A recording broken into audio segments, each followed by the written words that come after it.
Hello, folks. This is Dave Tomlinson, and Robert Endeacott. so we're doing this under the guise of Nice and Revie does it, and it is Nice and Revie rather than Nice and Revie. And I'm sure Rob will just explain that. Yeah, I'll explain it again. I just hope I don't insult anybody's intelligence or offend anybody by telling them that it definitely is Revie. I've got, luckily, a long history with Leeds United, just like most people, and certainly those who are listening. And my dad worked there on the ground staff for nearly 30 years. And my mum met Don Revie a few times. Even I met him actually when I was a bairn, but I don't really remember it. So it doesn't really count. But anyway, my mum pointedly asked him, "How do you pronounce your surname?" And it certainly was Revie. And many other people have told me it's Revie anyway, but I know for some reason there is a belief that it's Revie, but honestly, I mean, that includes players, ex-players and colleagues, etc. But honestly and truly, and I've spoken with family members of Don's, and the answer has always been, yes, it's pronounced Revie. For the record, my name you pronounce Tomlinson, so just in future, if you can stick to that, please. So we'll go into that. So I just pronounce it twat. Sorry about Robert, I that. told Well, you last night. yeah. No, okay. If you want the full story, look in episode 1. He goes on and on and on and on for hours. So I mean, just check it out there. But I think we're both quite up today after the happenings last night or the night before, if this is being recorded in 2 days' time. So, Rob, I know you were there. I had the pleasure of seeing Neil Warnock on Sky doing it. So I was watching from a distance. I'll give my perspective, but Rob was there firsthand. He was the troublemaker. Rob, I wasn't a troublemaker at all. no, tell us your experience.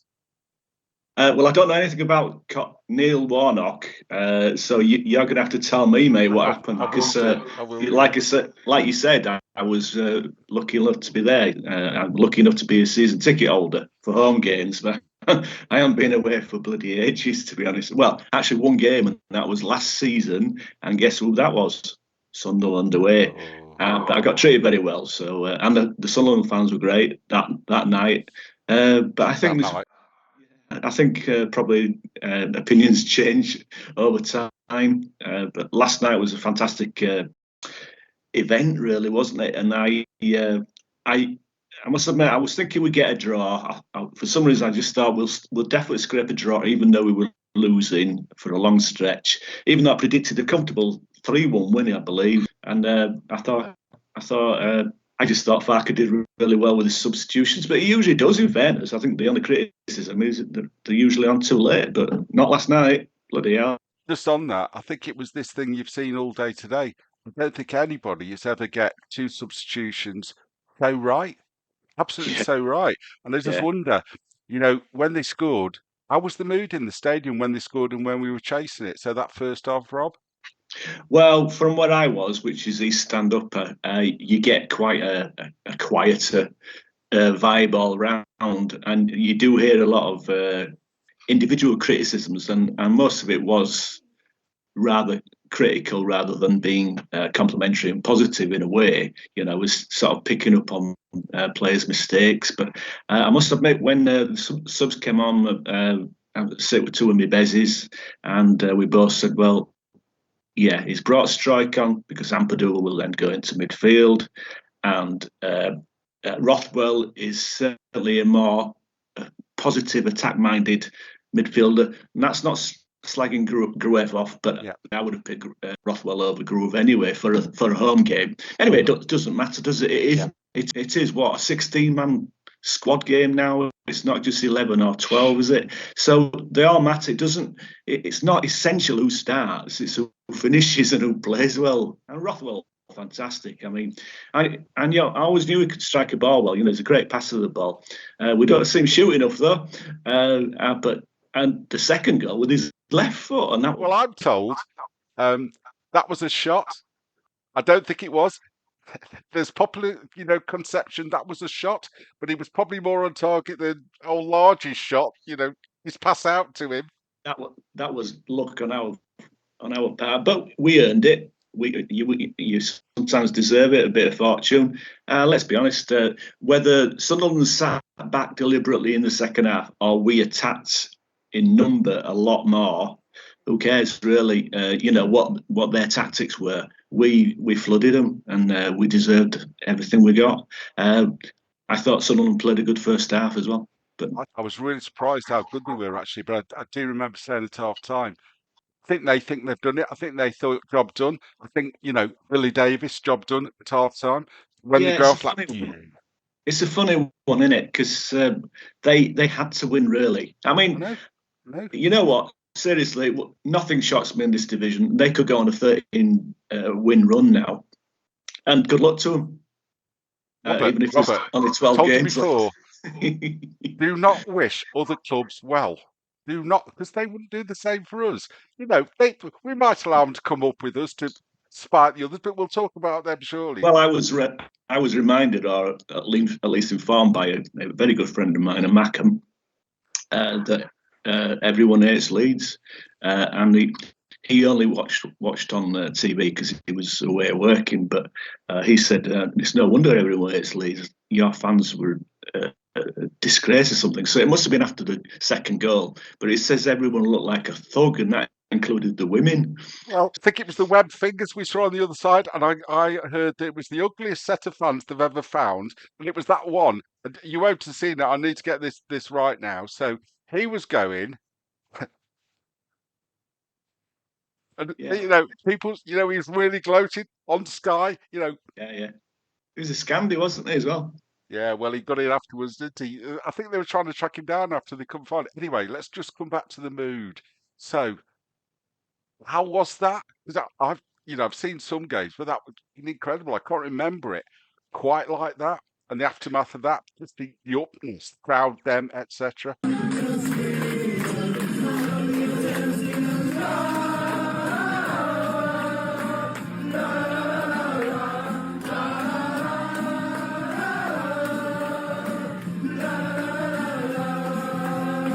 Well, we've been wound up, haven't we, as well as a crowd, by Sunderland shouting, Leeds are falling apart again.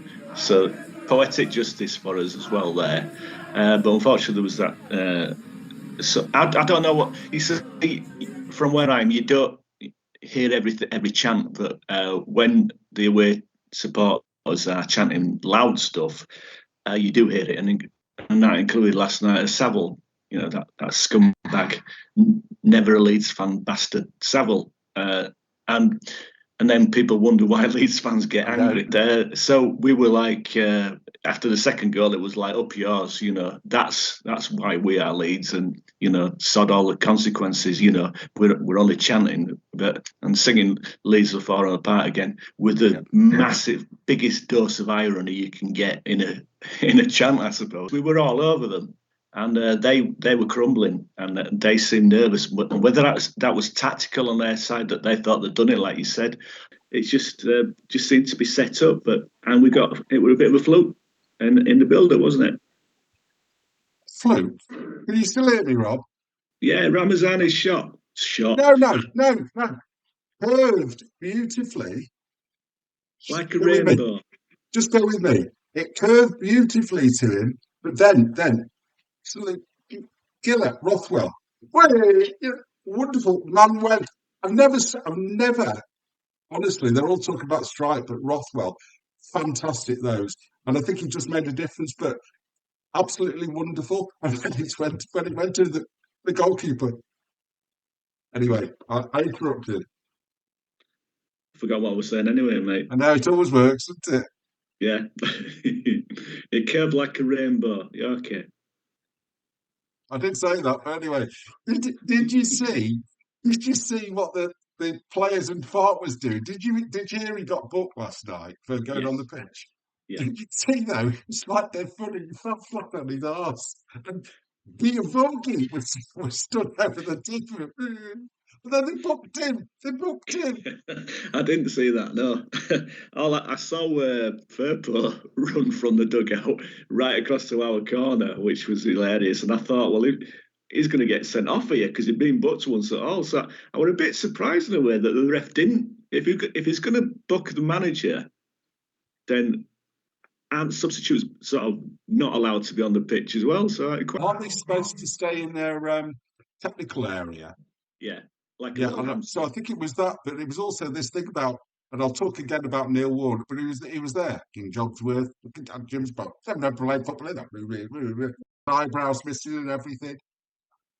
What, Daniel Farke? So No. you got Neil everything Warnock. mixed. You've just mixed everything up there. You I said know, you're going to I talk know. about Warnock, and then No, later, and then you listen, just talked about him. You've confused me. Listen, we're talking about Farke. Then he got booked. Then Warnock commentating is because it was the linesman, not the assistant referee, it's linesman I call it, but the linesman pointed out he'd go on the pitch and Stuart Atwell's like this.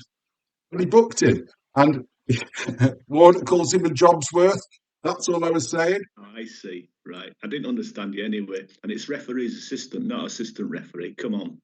No, it's linesman. Like, get with the 60s vibe. It's lines person. Yes, Robert. Yes, Robert. Oh, come on. Now, move with the times, man. Just also, the other part, I don't know what it was like there, but there was all this on this, and I watched it on Sky, the normal STV is, but it was also about, there was still bigging up, Bellingham, Job, and, I've never seen anyone benefit from having a brother. What was it like in the stadium in terms of that? Because I remember, I was going to talk a little bit about when we met his brother before in against Birmingham, but what was the mood around him? Because they do big him up an awful lot. Well, again, we're miles away from away supporters, so I couldn't really grasp any sort of what they feel about him. But he does look a good player. He looks a decent player, certainly for this level. But I don't think anybody was particularly scared of him. But they play well. They play well at first. I hate admitting it, but it was like I'd also settled. I thought, really good when they equalised, and I thought a draw will do. That's all we need. But it's then turned. Draw would have been fine for us, but not fine for them at all. You see, so they should have. Yeah, they should have gone for it more. It would have been an even better game then, but for everybody. But obviously, it's just for Leeds fans, really. And I thought they'd see it out there myself, I have to say, but they didn't. Who cares around it? Okay, and I suppose the other thing, just want to say a little bit about. I have to say about Neil Warnock. He was on there. It was just. Actually, my wife said, we talks a lot of sense, and I slapped around a bit. I had to put her straight and all that. She goes, who's he's managed? He goes, well, he screwed us up, good style, who's fault. Anyway. Anyway, so you've admitted to domestic abuse, have you, mate? Yeah. Okay. No. I slapped the cat around, is what I said. And I said, don't talk about Colin Vanker like that. Do not talk about him like that. Animal abuse isn't that much better, really. No, it was a dead cat. It was a dead cat. That's even worse. It was a dead cat. Stop digging. Stop digging that hole. All right, I will. Just the other thing. The only other thing I'll say is, I was doing what I normally do when I watch it. I got Wacko on as well, and it was like thought I got banned because the servers all went down. There was meltdown. I thought I was all banned. Took me an hour to get back on. Anyway, because it was like that type of night. There's all the stuff on Facebook today. Loads of stuff. Felt like a real meltdown. But going on where we are, 10 points above them. I think is it 7 above Burnley? Your masterpiece in terms of they scored loads of goals. So I think we'll come back to that one. 2 goals don't make a summer, as I said before. 2 above them, and hopefully more when we get there. Just give me a reflection on going forward the next week, where you think it leaves us. Well, I'll put it this way: we've got 13 games left. That's right, yeah. And Burnley, 7 points behind us, but it's as good as 8 points because of the superb goal difference that we have. So in effect, we need to lose 3 games and they need to win 3 games at the same time, as well as the rest, obviously. So yeah, I'm not being too cocky. I've been saying it for weeks, mate. I think we're well on the way to going up, and I think it will be as champions, and which is important to me. It's a bit more silverware, isn't it, and a little bit more money for the club as well. Anyway, excuse me. But as we both know, and others do as well, we've had bigger leads in the past, haven't we? And chucked them away. So we had the bigger leads. when we played Sheffield United, just got to beat them, Bielsa's first season, we could have stuffed this and we just fell apart. I remember Wigan Easter that year. I just hope it doesn't happen. But I think it's this thing about it's in your head now. And it's this thing about we should be in. But the same happened last year. I just wondered, do you think it's a different side this year? It feels like it to me. It feels much more confident, more resilient, and more players that know what they're doing in that type of space. I think the spirit as well amongst the team and the squad and the whole club probably, the camaraderie is much better. And that's not disrespecting to anybody last season, any of the players. But yeah, we've just got a better family spirit about it all. I think it really is important. Also, I think what is significant, and I'm hoping it will be positive rather than negative like last year, the international break could be significant. So we need to sort of have a review then after the come back, because we need to see if we've got any injuries.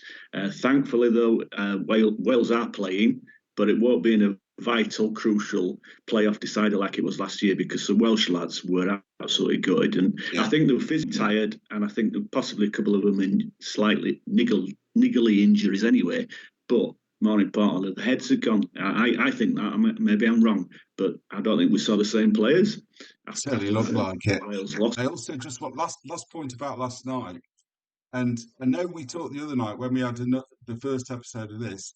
I know we talked a little bit about Matteo Joseph and how he was really struggling. I thought when he come on last night, actually looked back to the old one. He looked like he didn't score, he didn't do that, but I thought he was definitely much more confident, much more up for it, much more competent. I don't know what, again, the view was in the stadium about that. Oh yeah, I agree. Yeah, he came on, had a lot of energy about him, got his foot in, so to speak. You know, and he challenged well, and he ran his socks off. So he did really well. Did really well. Be lovely to see him score, but you know, it doesn't really matter. We've had plenty of players, strikers or supporting strikers, whatever we want to call them, in the past who, you know, maybe didn't get enough credit, but still put a lot of effort and made a big impact. And I think he could well be one of those players. I mean, he is still young. Let's get it right. He's still young. So I know he's far from the finished article, but he still shows a lot more about him than I'd say other players of his age, of his similar positioning in the side. You also said that he got his foot in. I think there was someone got more than his foot in on him. That 09, you know, when he that time he brought it away and he was going through. I don't remember it, to be honest, Dave, and I've not seen just any halfway. highlights. He was just turned away and he was open field. Just body checked him. Oh, he's a twat. Excuse my French. A twat.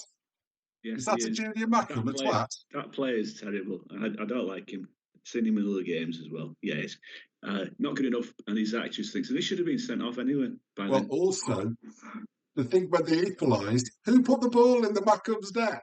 He did. He did. Right. Anyway, go ahead. Finish the crucial week. We know what's happening in a week's time. Ham-face and co, what's your view? I know you'd say pie-face, but I go ham-face with the ham sandwich, and I might put that on later. But what's your view about the Bloods? I haven't really got one. It's just about us. That's all I'm concerned with. If we play to our potential, and if we go in with the right attitude, which I'm sure we will, nothing to be scared of in this division. I'm not meaning to sound cocky. I just think that's how it is. I think that's how it's turning out to be. The team and Farke are just they've suddenly upped at least one gear. Let's forget about the FA Cup, because they did. Yeah, I think we're on our way, mate. Like I said, the only possible drawback could be the international break. Yeah. Let's see after that. But now I'm brimming with it. I think they're fantastic. To fight back as well. Let's face it. I think a lot of people were thinking, "Oh, here we go again," because we were 1-0 down last night for a long stretch, and then I was more. We've done it before. We'll do it again. We'll come back. But I've been happy with the draw. But so, I'll be happy with the draw next Monday. But thoroughly thinking that we can easily win it. And I think actually it's exactly that. What you said there, I couldn't agree with more. This is about us, not them. They'll be shitting themselves about what we do because it could finish them off. And his 2 points that he's already got in the bag and his ghost table will be gone completely. And I'd love to see that on his slapper face, slap him around the face, bit it. Anyway, anything else you want to talk about tonight? You want to talk about them Muriels that we did talk about the other day and your famous position in the Athletic? Anything you want to say? Well, it's like you're challenging me or goading me. It sounds I'm like not you don't want goading to you. talk to me. I'm inviting you to advertise freely for your artistic bent. Sounds like you're disrespecting me, to be honest. Rob, when have I ever disrespected a soul in my life? I'm never sarcastic. I never take the piss. I'm always absolutely serious. I don't know how you can talk to me. I'll talk to my many thousands of fans about this. I love you. I love you barred from this channel that I've invited you on. I can't imagine where the idea comes from. Sorry about that. Yeah. Exactly. So do not spread rumours. I will not have it. And when No, I I'm won't marching spread into them. Poland next year, I will have people like you interfering. Elon got me there for a bit. Oh my Gideon. Anyway, have we found out who's stolen Neil Warnock's eyebrows yet? Who's stolen the what? Neil Warnock's eyebrows. He's done it himself. It's like again. It was on Wacko last night. He was there with his big pantomime Dame haircut, no eyebrows, and his nose, and it's when he shaves it there as well. I've never seen anyone like. Anyway, as Mrs. says, he talks a lot of sense in. Just wish he was a decent manager. He wants to get into management in. Anyway, Rob, I think we better leave it there before we lapse into the normal swearing that you're You've always asked me guilty about of. Muriels. Muriels. Oh yes, yes. As I said, you were saying I was goading you. I was trying to move on, but feel free to monopolise the I airways. think you've just proven I was right there because you just moved on, haven't you? Ignored me. It's dementia, Rob. It's dementia. And you're not saying anything. I'm giving you all this space now. Right. I'm just having a drink, that's all. Yeah, murals. Some people like to call them murals. Yes, what would you like to know, David? So, it's just, there has been quite a lot about that. And I know that you're doing, you've got 3 up already. I know you've got some others planning. Do you want to say anything about what the plan is? And if people wanted to see them, what do they need to do? Are they open to the public? Can people go down? What's the idea behind that? And what have you still got planned for that side? And where is it, more to the point? Because a lot of people won't know. God, there's a lot of questions there. Right, yes, it's on a plot of land, a large plot of land opposite the South Stand, and it's on Elland Road. So directly opposite Billy's Bar, and Billy's Bar is part of the South Stand, and you look over the road, and in fact, there's a zebra crossing there as well. That's not a real zebra, it's a crossing called a zebra crossing. And it's about 100 yards back, and you can see, at the moment, you can see Billy Bremley mural, Eddie Gray mural, and John Charles mural, which I've just really finished. And it's just behind the old Peacock, isn't it? For those that it's between the Peacock and the subway. You can't miss them when you walk by. Is it open to the public? Well, not really. But while I'm down there, people are more than welcome to just come and see me, or even wave, or even if you really want to shout abuse at me, I'll have me earbud. I'll have pie with them. Pie or a nice cup of tea with 1 sugar, or even better, honey. That'd be really nice. Just Wales's head for a sandwich. And I'm not greedy, mate. Oh. Jesus. And what's the plan going forward? The plan is start drawing Gary Speed tomorrow, and then after that it will be Pablo Hernandez. That's 5 main. Is that an exclusive? I haven't seen that anywhere. I've seen you hinting, but it's not difficult to work out what the initials are, is it? No, Baron Cross gave the ball away, gave the game away in the rather lovely article in The Athletic, which is available to many subscribers. I'm not one of them, so I can't send you it. But it is I can give you a freebie if you want, Rob. You what, sorry? I can give you a freebie if you want. Yeah, go for it. Well, I've read it, mate. Thank you. But just going forward, when you do those, how long's that line? You've got to do plans for anything like this. Tell you what, depends on the weather. It's as simple as that. If it's damp, especially, it's terrible because if it rains and the rainfall hits the wall, that's horrible for my murals. If it's just misty and damp, then that's not so bad. But yeah, we just need to stay away. Need to keep having good bright weather. If it snows, which was forecast, that's not so bad, except you just got to think of poor old me, freezing my nads Poor off. old you. Oh, and this is with 3 layers on, 3 pairs of gloves. Oh, sorry, I'm scratching. You tosser. It's hardly nice, but it was better than what you said to me the other night. So, Rob, I think we should try this, and I think we should get it right now. So, it's good night from me, and Thanks for watching, everybody. Good night. no, Have a good day. good night from him. Good night from him. Bye-bye.